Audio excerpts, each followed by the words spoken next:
సికింద్రాబాద్ లో బాలుడు missing case సుఖాంతమైంది. బాలుడిని చింతల దగ్గర వదిలిపెట్టారు. కిడ్నాపర్ల కోసం పోలీసులు గాలిస్తున్నారు. మరిన్ని వివరాలు అందించేందుకు మా ప్రతినిధి ప్రవీణ్ సిద్ధంగా ఉన్నారు. ప్రవీణ్, సికింద్రాబాద్ రైల్వే స్టేషన్ లో మిస్సింగ్ అయినటువంటి బాలుడు కేసు సుఖాంతమైందని చెప్పాలి. ఎందుకంటే సీసీ కెమెరాలు రికార్డ్ అయినటువంటి దృశ్యాలను ఆధారంగా చేసుకుని బాలుడి కోసం పోలీసులు గాలింపు చర్యలు చేపట్టడం జరిగింది. అందులో భాగంగానే పోలీసులు తమను వెంబడిస్తున్నారనేటువంటి సమాచారంతో కిడ్నాపర్లు చింతల్ బస్తీ సమీపంలో బాలుడిని వదిలేసి అక్కడి నుంచి పరారయ్యారు. అయితే సీసీ కెమెరాలు రికార్డ్ అయినటువంటి దృశ్యాలు ఏవైతే ఉన్నాయో అందులో నిందితులను ఐడెంటిఫై చేయడం జరిగింది. దాన్ని ఆధారంగా చేసుకుని పోలీసులు దర్యాప్తు కొనసాగిస్తున్నారు. నిందితుల కోసం గాలింపు చర్యలు కొనసాగిస్తున్నారు. బాలుని అయితే మాత్రం సురక్షితంగా పోలీసులు అయితే మాత్రం బాలుని చింతల బస్తీ నుండి తీసుకొచ్చి వారి తల్లిదండ్రులకు అప్పగించారు.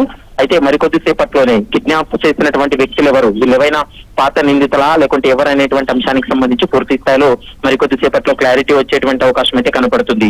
ఇందులో టెక్నికల్ ఎవిడెన్స్ ఆధారంగా చేసుకుని పూర్తి స్థాయిలో పోలీసులు 3 ప్రత్యేక బృందాలను ఏర్పాటు చేసి గాలింపు చర్యలు చేపట్టిన తర్వాత బాలుని అయితే మాత్రం సుఖాంతంగా అయితే మాత్రం తీసుకొచ్చారని చెప్పాలి. ప్రస్తుతం బాలుడు క్షేమంగా ఉన్నాడనేటువంటి సమాచారాన్ని అయితే మాత్రం పోలీసులు అయితే స్పష్టం చేస్తున్నారు.